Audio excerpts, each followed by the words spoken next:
Yugoslavia, a nation that, for some, has faded into obscurity, deemed a failed experiment. Yet for others, it remains a painfully vivid and recent memory. Yugoslavia, a once united federation comprising 6 neighboring republics, faced perpetual challenges due to ethnic and religious divisions. The inevitability of its breakup seemed apparent amidst these complexities. However, was ethnic division the sole catalyst for Yugoslavia's collapse? And how did these disputes ultimately dismantle an entire federation? The presence of division and discord among Yugoslavia's ethnic groups had long been entrenched. This wasn't a sudden development in the years leading to the Federation's collapse, but rather exacerbated in the aftermath of World War II. Yugoslavia's history traces back to the Kingdom of Yugoslavia, formed from the Kingdom of Serbia and the state of Slovenes, Croats, and Serbs. It later evolved into the democratic federal Yugoslavia before transitioning into the Socialist Federal Republic of Yugoslavia. During this period, Yugoslavia emerged as a union encompassing Croatia, Serbia, Macedonia, Montenegro, Bosnia and Herzegovina, and Slovenia. Even before the expansion of republics and diverse ethnic groups within Yugoslavia, deep-seated disunity between the Serbs and other ethnic categories laid a precarious foundation from the outset. While nationalism remained a persistent issue within the Federation from its inception, there was a brief period of relative harmony under President Josip Broz Tito. Tito was a staunch advocate for unity and brotherhood, and his efforts to quell dangerous nationalism within the Federation were remarkably successful for a time. Moreover, during Tito's presidency, Yugoslavia emerged as a regionally powerful nation industrially, boasting a robust economy. It seemed that Yugoslavia's troubles were behind them until the passing of Josip Tito. In the lead-up to the president's death, the burgeoning economy began to exhibit favoritism towards certain regions within the Federation.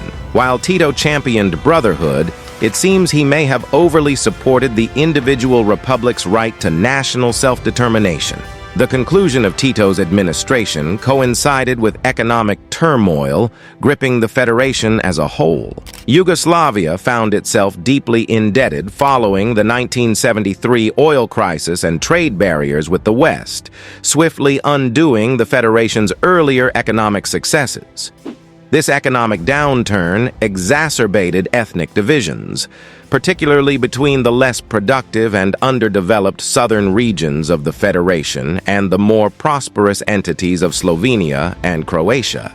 With the emergence of new challenges and the passing of the president who dedicated himself to fostering unity within the Federation, the ethnic divide became increasingly prominent in Yugoslavia.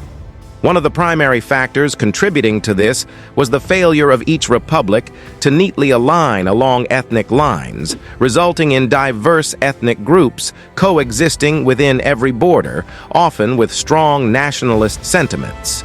Additionally, the establishment of 2 autonomous provinces within Serbia, Kosovo, and Vojvodina further complicated matters. As protests erupted in the late 1980s, ethnic Serbs across Serbia and the autonomous provinces rose up against the Albanian majority in Kosovo. Many anticipated that Serbia's communist leader, Slobodan Milosevic, would seek to foster unity in response. Instead, he validated the Serbs' grievances against the Albanians and advocated for reducing the autonomy of both Kosovo and Vojvodina.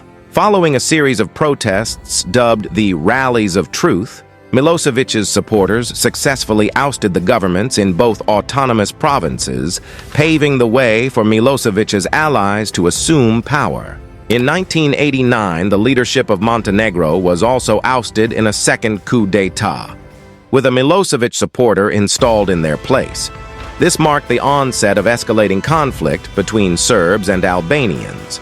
Croatia and Slovenia entered the fray, siding with the Albanian majority in Kosovo, which greatly incensed the Serbs. Protests persisted, prompting the deployment of both police and military forces to quell what the Serbs perceived as an assault on Serbia and Yugoslavia as a whole, particularly in response to Kosovo's aspirations to become the seventh republic within the Federation. In 1989, Bosnian politician and current president of Yugoslavia, Raif Dizderek, attempted to assuage tensions with a heartfelt speech to the Serbian protesters. "Our fathers sacrificed to establish Yugoslavia. We will not descend into national conflict. Instead, we will embrace the path of brotherhood and unity," he declared. Despite the positive reception to his speech, Dizderek's address did little to quell the protests. The Serbs, perceiving the actions of Kosovo Albanians as the catalyst for the national conflict, remained steadfast in their stance. The fault lines were drawn. Serbs against Albanians, Croats, Slovenes, and even leaders from Bosnia and Herzegovina. The conflict showed no signs of abating. As the feuding republics attempted to address the disputes through political means, the gulf between them continued to widen. Yugoslavia was compelled to adopt a multi-party system across all 6 republics, dealing a significant blow to the communist factions. The 1990 elections marked the downfall of most communist leaders. The collapse of communism mirrored similar events in the neighboring Soviet Union and its allies, exacerbating nationalist sentiments within the Yugoslav Federation. This intensified ethnic tensions further as minorities within each republic, like the 12% Serbs in Croatia, felt their ethnic identities threatened by their own government's opposition. For instance, Croatia's new leader, Franjo Tudjman, vowed to shield Croats from Milosevic and the Serbian perceived threat, provoking backlash from ethnic Serbs in Croatia. These Serbs established a new separatist organization, the SAO Krajina, demanding reunification with Serbia if Croatia seceded from the Federation. This led to the Log Revolution, where Serbs in Croatia sought to control the Serbian majority town of Knin and appealed to the federal military for assistance. When Croatian helicopters carrying armed special forces were dispatched to suppress the revolt, the Yugoslav Air Force intervened, ordering the helicopters to retreat from Knin or face being shot down. Complying with the directive, the Croatians returned to their base in Zagreb. As tensions escalated, the Yugoslav Wars erupted in 1991, engulfing the Federation in conflict. Yugoslavia's demise seemed inevitable, rendering the efforts of dominant Serbia and other Union supporters futile. In June of the same year, both Slovenia and Croatia defiantly declared their independence, despite objections from other republics. Although the declaration was postponed for 3 months due to the Brijuni Agreement, independence was inevitable. Macedonia followed suit and declared independence in September of the same year. On January 9, 1992, the Republic of Serbian People of Bosnia and Herzegovina was established, and Bosnia and Herzegovina as a whole proclaimed independence on March 3rd. The Serbian Republic within followed suit, leading to the siege of the Bosnian capital, Sarajevo, igniting a fresh phase of the Yugoslav Wars. Serbia and Montenegro were now the only remnants of the once six-republic federation. Yugoslavia was swiftly disintegrating, with little prospect of restoration.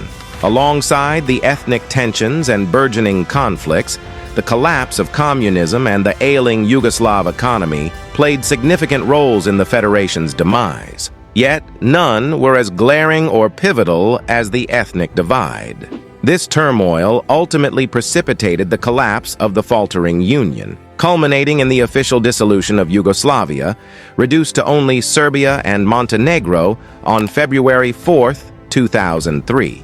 The Federation evolved into the State Union of Serbia and Montenegro, but it proved to be just as precarious as its forerunner, disintegrating on June 3, 2006. Regarding the Kosovo conflict, the debate over its autonomy and status as an independent nation persists globally. While some nations, like the United States, acknowledge Kosovo's sovereignty, Serbia and its allies hold a contrary view, underscoring that the ethnic strife endured beyond Yugoslavia's demise. The conflicts and wars rendered the idea of a unified federation in the Balkans practically untenable. Each nation harbored a distinct national identity, and the challenge of demarcating borders to accommodate various ethnic groups proved insurmountable for Yugoslavia as a whole. Indeed, while economic and political hurdles played significant roles in hastening the Federation's demise, it was ultimately the deep-seated ethnic divisions and absence of unity that tore Yugoslavia apart from within.